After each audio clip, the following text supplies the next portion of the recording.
ഈശോ മിശിഹായ്ക്ക് സ്തുതിയായിരിക്കട്ടെ.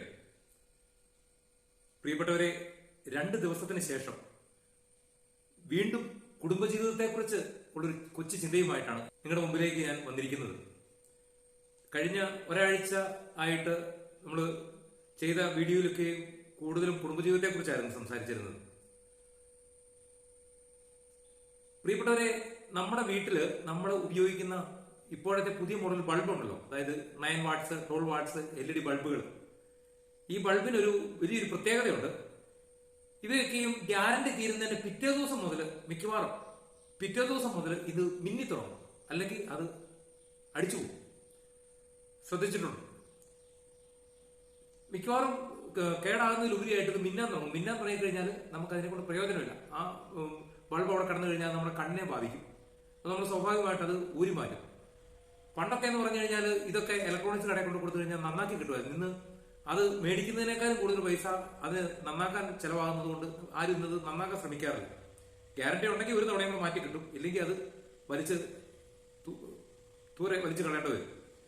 ഓക്കെ, ഞാനിപ്പം നിങ്ങളുടെ മുമ്പിലേക്ക് വെക്കുന്ന ഒരു എളിയ ധ്യാനചിന്ത ഇതാണ്. ഈ മിന്നുന്ന ബൾബ് പോലെയാണ് നമ്മുടെ കുടുംബം. ഈ മിന്നുന്ന ബൾബ് പോലെയാണ് നമ്മുടെ കുടുംബം. കാരണം ആ മിന്നൽ എന്ന് പറഞ്ഞു കഴിഞ്ഞാൽ ഇപ്പൊ നമ്മുടെ രൂപത്തിന്റെ ഒക്കെ, ഈശോയുടെ രൂപത്തിന് മുമ്പിലൊക്കെ നമ്മൾ മിന്നുന്ന ബൾബുകൾ ഇടാറുണ്ട്. പക്ഷേ അവിടെ കിടക്കുന്ന ബൾബ് മിന്നുമ്പോൾ അത് കളറുള്ളതുകൊണ്ട്, അതിനൊരു ഭംഗിയുള്ളതുകൊണ്ട്, അതിന്റെ വെളിച്ചം ഒരു അഴകുള്ളതിനാൽ, പലതരം വർണ്ണങ്ങളുള്ളതിനാൽ അത് നമുക്ക് അവിടെ ഒരു ഭംഗിയാണ്. പക്ഷേ അതുപോലെ മിന്നുന്ന ഈ ബൾബ് റൂമിൽ ഇട്ട് കഴിഞ്ഞാൽ നമ്മളത് കണ്ണിനെ കാഴ്ചയെ ബാധിക്കും. നമുക്ക് ഒന്നും വ്യക്തമായിട്ട് കാണാൻ പറ്റത്തില്ല. ഇതുപോലാണ് നമ്മുടെ കുടുംബജീവിതം. ഇപ്പോൾ അപ്പൻ, അമ്മ, ഒരുപക്ഷെ 2 മക്കള്, 3 മക്കള്, ചിലപ്പോൾ 4 മക്കള്, ഇവരടങ്ങുന്ന ഒരു കുടുംബം. ഈ കുടുംബത്തില് ഒരു വ്യക്തിക്ക് ഒരു പിഴവ് വന്നാൽ, ഒരു വ്യക്തി അലംഭാവം കാണിച്ചാൽ, ഒരു വ്യക്തി ഉഴപ്പാൻ തുടങ്ങിയാൽ, ഒരു വ്യക്തി ദൈവകൃപയിൽ അകന്നാൽ, ഈ കുടുംബം ഇതുപോലെ പ്രയോജനമില്ലാതെ, അതായത് മറ്റുള്ളവർക്ക് ബുദ്ധിമുട്ടുണ്ടാക്കുന്ന വിധത്തിൽ, സമൂഹത്തിനും ചുറ്റുപാടുകൾക്കും ബുദ്ധിമുട്ടുണ്ടാക്കുന്ന വിധത്തിൽ ആ കുടുംബം ഇങ്ങനെ മിന്നിക്കൊണ്ടിരിക്കും. ഞാൻ പറഞ്ഞത്, ഇപ്പൊ നമ്മുടെ വീട്ടിൽ കേടായിരിക്കുന്ന ആ മിന്നിക്കൊണ്ടിരിക്കുന്ന ബൾബ് എടുത്തിട്ട് അതൊന്ന് എന്തെങ്കിലും ഒരു സ്ക്രൂ ഡ്രൈവർ എന്തെങ്കിലും വെച്ച് കുത്തി തുറന്ന് നോക്കിക്കഴിഞ്ഞാൽ അതിനകത്ത് ഒരു കുഞ്ഞു ബോർഡ് കാണും. ആ കുഞ്ഞു ബോർഡിൽ ഒരു കുറച്ച് സാധനങ്ങളുണ്ട്. ആ സർക്യൂട്ടിലുള്ള ആ ബോർഡിലുള്ള ആ ഓരോ വസ്തുക്കളെയും കുടുംബവുമായിട്ട് താരതമ്യം ചെയ്യുമ്പോൾ IC പ്രധാനപ്പെട്ട സാധനമാണ്.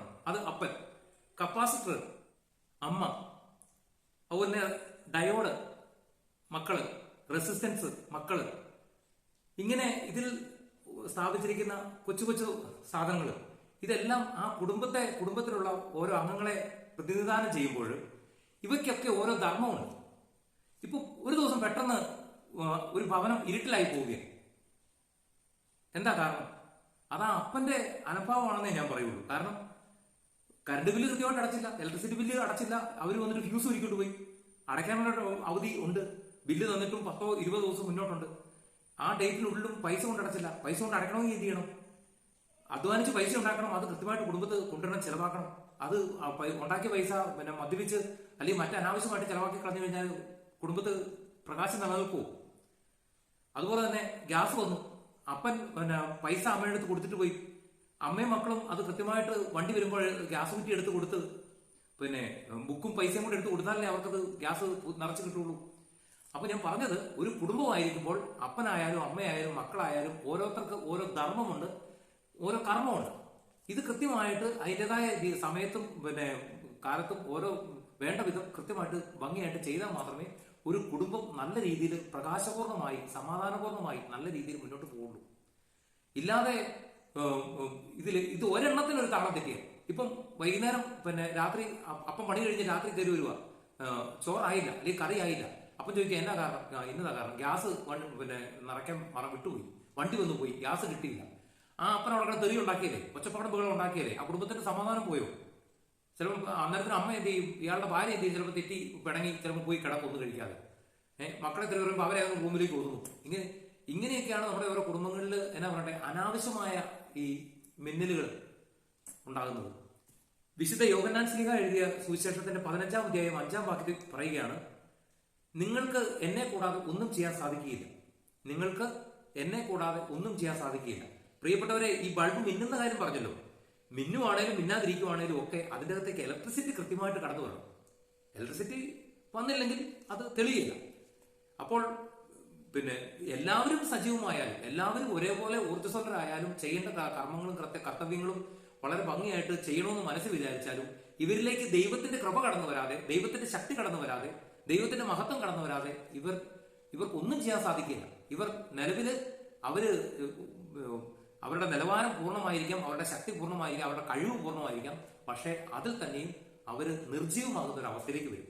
ഓക്കെ, അപ്പൊ അതുകൊണ്ട് ഇനി ഈ ഒരു എളിയ ചിന്ത നിങ്ങളുടെ മുമ്പിലേക്ക് വെക്കുമ്പോഴും ഒരു നിമിഷം ഒന്ന് ധ്യാനിക്കുക. എന്റെ ഭവനത്തിൽ ഇതുപോലൊരു അനാവശ്യമായ മിന്നലുണ്ട്. ഞങ്ങളുടെ ഭവനമാകുന്ന ആ ഒരു ബൾബിന്റെ ഉള്ളില് ഞാനും എന്റെ ഭാര്യയും എന്റെ മക്കളും, ഞാനും എന്റെ ഭർത്താവും എന്റെ മക്കളും, ഞാനും എന്റെ സഹോദരങ്ങളും എന്റെ മാതാപിതാക്കളും ഉൾപ്പെടുന്ന ആ ഒരു ആ ബൾബാകുന്ന ആ ഭവനത്തിനുള്ളിൽ ആ ബൾബ് കൃത്യമായിട്ട് പ്രകാശിക്കാതെ, അത് സമൂഹത്തിൽ ചുറ്റുപാടും വെളിച്ചം നൽകാതെ അത് അനാവശ്യമായിട്ട് മിന്നാറുണ്ട്. ഒന്ന് ചിന്തിച്ചു നോക്കുക.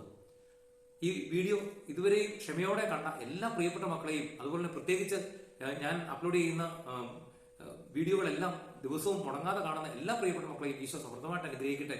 നിങ്ങളുടെ ജീവിതത്തിലേക്ക് ഇന്നുവരെയും ലഭിക്കാത്ത ഒരു ദൈവകൃപ, ഒരു ദൈവാനുഗ്രഹം ഇന്ന് ഈ വീഡിയോ കാണുന്നതിലൂടെ കടന്നു വരട്ടെ എന്ന് ഞാൻ പ്രാർത്ഥിക്കുന്നു, ആശംസിക്കുന്നു.